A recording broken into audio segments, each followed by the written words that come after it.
So in this video, we're going to look at a palindrome problem, and to define the palindrome problem, given a string, let's say a string over here, which is race car, and let's call the string as s. And if I ask you what is the reverse of s, assuming I have a function called reverse, rev, the reverse of this string s is going to be starting from the last character going up to the first character, which is going to be still race car. So if I have my string s completely equal to the reverse of my string s, this is again just the intuition here. This implies that s my string s is a palindrome. I guess I've got my string s as a palindrome. And for this question, what we're going to do is we're going to start this off as we're going to assume that I have a doubly linked list. So what is a doubly linked list? A doubly linked list is a linked list where every node, so let's take one node over here. Okay, let's just first create a linked list of 3 elements. Okay, I've got a linked list over here which has 3 nodes here. Every node in a doubly linked list has 3 parts. Okay, so the first part over here is basically a pointer. It's a pointer or a reference that points to the previous element.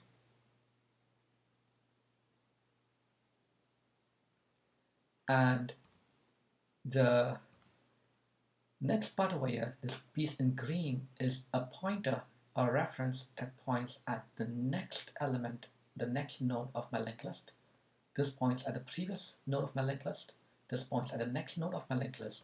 And the value in between over here, think of this as the value that is actually stored here. So we like to call this, again, just to be consistent with what we've been learning in class, is that this is an element.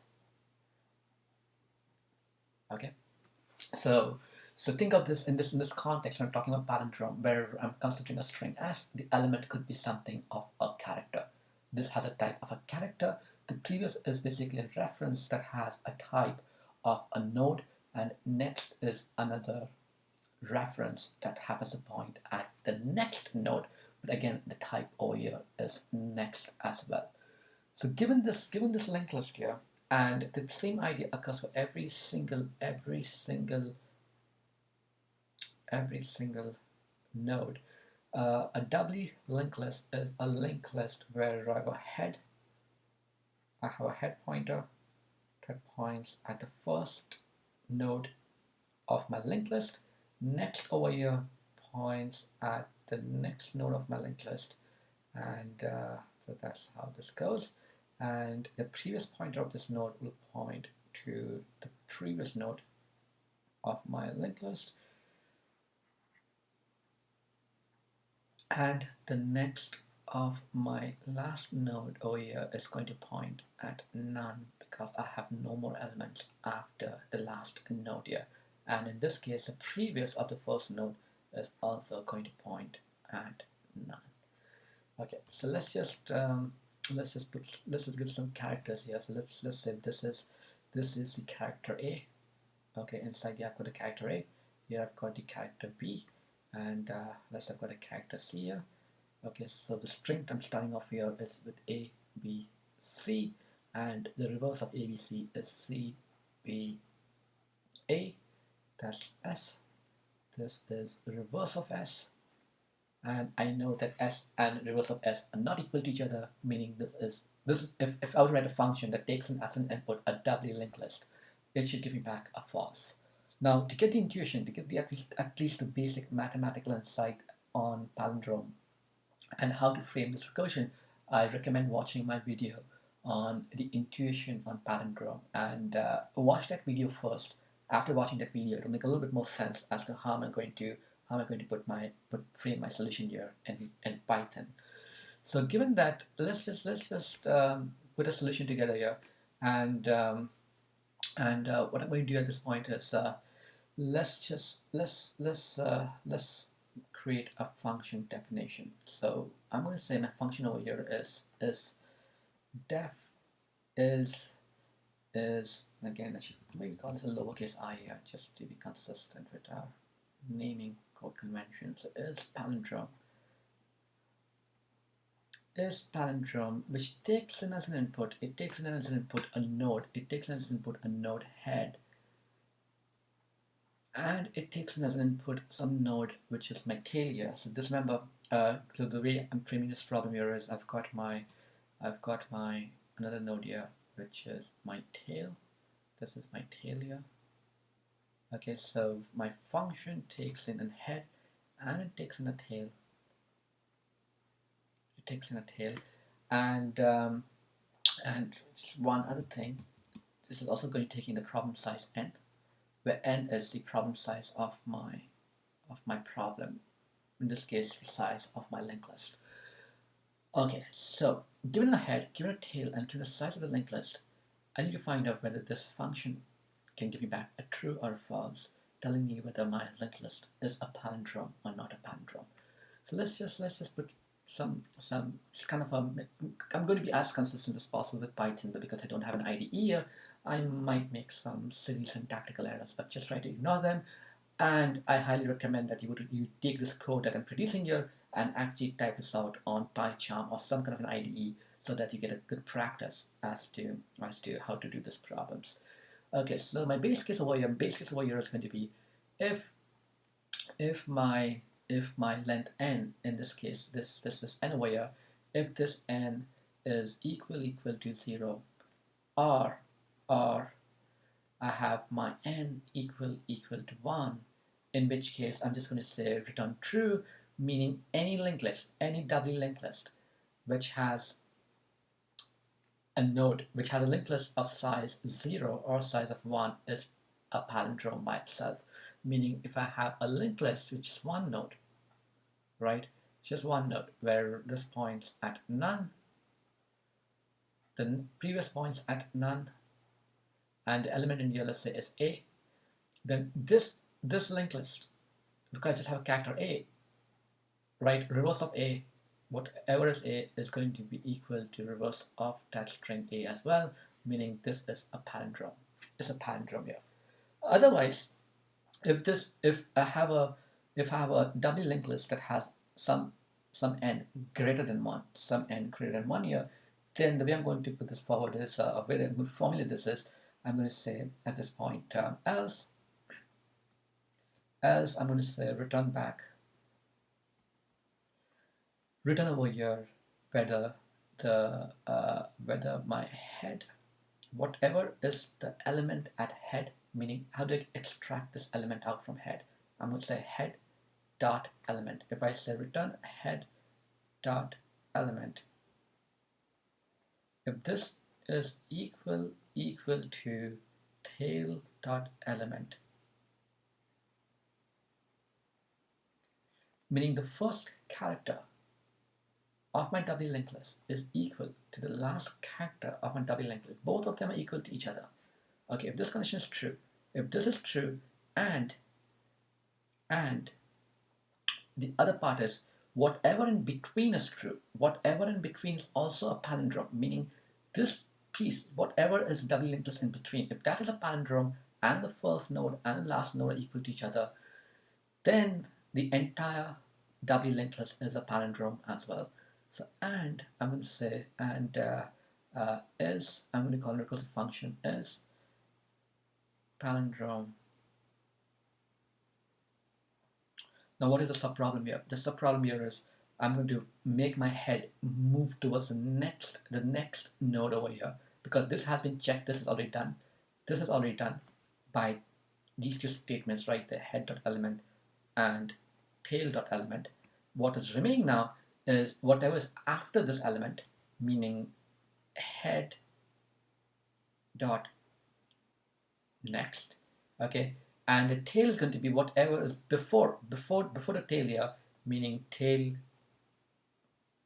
dot previous. And the new problem size that I'm dealing with is, because I've already checked for this one over here and I've already checked for this over here, whatever is remaining now, if I started with n, if I started the original problem with n, I've already taken care of the head, I've already taken care of the tail, the new problem size is going to be n minus 2 because this 2 over here is reflecting that head and tail have been already been taken into account here. So this is the new problem size over here is n minus 2. Okay, and this is the solution here. This is the solution for checking whether my string is actually a palindrome here. Okay, so just to try with some examples here. If I were to play with the string, let's say A, B, B, and A. If that's my string A, B, B, A, and I can see at this point that the size of this is 1, 2, 3, 4, n is equal to 4. Okay, and this condition is false because condition false goes into the else part. Inside the else part, head dot element equals to tail dot element. Head dot element in that case is this piece over here, A. Tail dot element is A. Of course, this string over here is a representation in this linked list form. Okay, so I'm just trying to compact here just for clarity purposes. A and A are equal to each other, meaning this and this are equal to each other. This entire thing is back at true. And I'm saying is palindrome on head dot next and tail dot previous. Head dot next is basically this piece here, B. Tail dot previous is this P over here. And my problem size n minus 2, meaning my new problem size is basically I have this problem dealing with where n is actually equal to 2. If n equals to 2, and at this point this becomes false because I'm still saying n equals to 0, n equals to 1.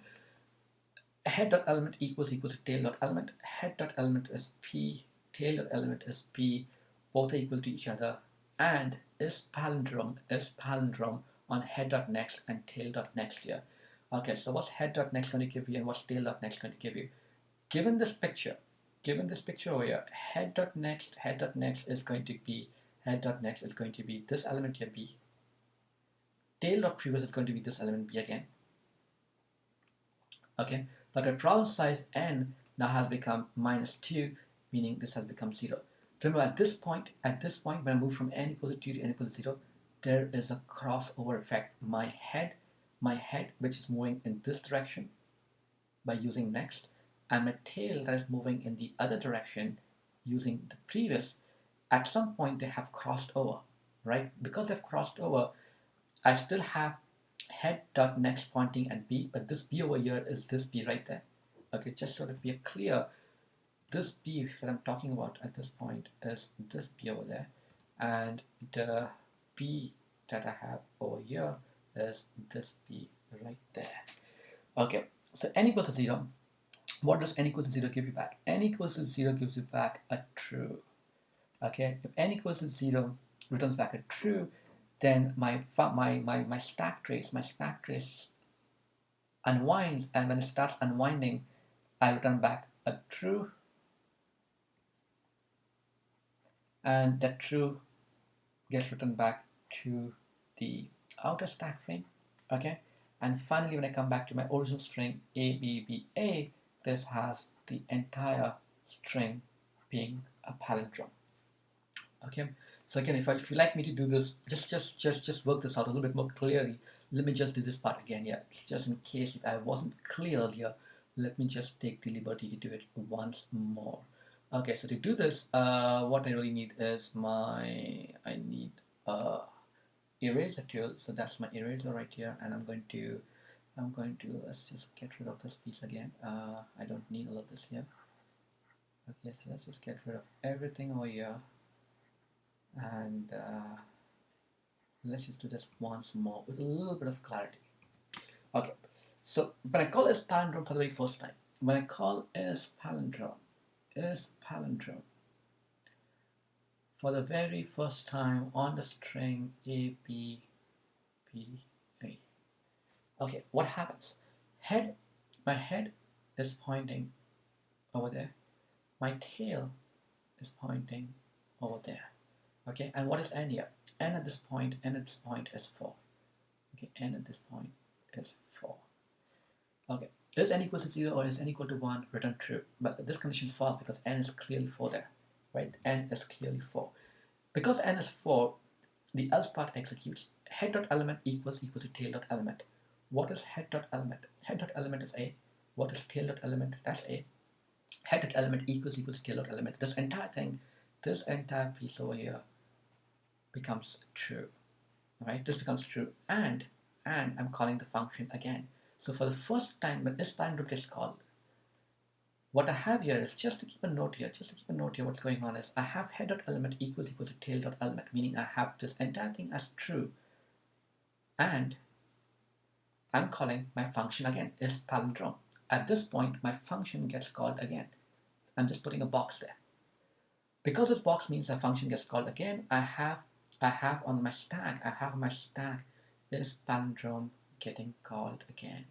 Okay, so this is my outer palindrome. My inside, I have another palindrome getting called again. At which point I pass in head.next and tail.previous. Head.next is this piece right here. Okay, and tail.previous is this piece right there. So when I call this palindrome again, the local variable head, the local variable tail that gets created inside that stack frame of this second is palindrome, right? I have now head pointing over there. I have tail pointing over here. Remember, these are my local variables that get created within the stack frame. At which point n, I started with n equals to 4 on the first outer problem. N at this point in this subproblem is 2. N is 2. This condition is still false. Head.element equals to tail.element, at which point I have b and b are both true. So what I have here is this true piece, and I'm going to call this palindrome again. So let's just put a box here because I'm calling this function again. And I'm passing in head.next and tail.previous. Head.next at this point is going to be pointing at this p right there, right? Because if head is pointing over here, head.next is going to point at this p, and if tail is pointing there, tail.previous is going to point at the previous p, meaning this is what head.next is, and this is what tail previous, and you can see this is the crossover. This is a crossover effect here. Okay, and because it's a crossover here, and if n was originally 2, n at this point when it gets called again, when is palindrome gets called again, is palindrome gets called again, what do I have here? At this point n is 0. At this point n is 0. If n is 0, this condition becomes true. Because this condition becomes true here, you're going to return back true. And because you return back true, this entire function is palindrome when n equals 0 just returns back true. But where is this true going to go back to? It's going to go back to whoever called is palindrome. Which function called this innermost is palindrome? It was called right in this blue box. This blue box was that function that called is palindrome. Meaning the value for this blue box, over here is going to be true. What is true and true? True and true is true, meaning this entire expression for this function is palindrome becomes true. It returns, where does it return back to? It returns back to the function that called it, which happens to be this blue box right there. Of course, I'm putting this in orange right now, but this entire thing becomes back true. True and true is true, meaning this outermost is palindrome becomes true as well, meaning that this entire string to begin with ABBA is a palindrome. This entire thing is a palindrome. Okay, so this is a function that you can actually implement, use in Python, that would figure out, given a doubly linked list, whether a doubly linked list is a palindrome.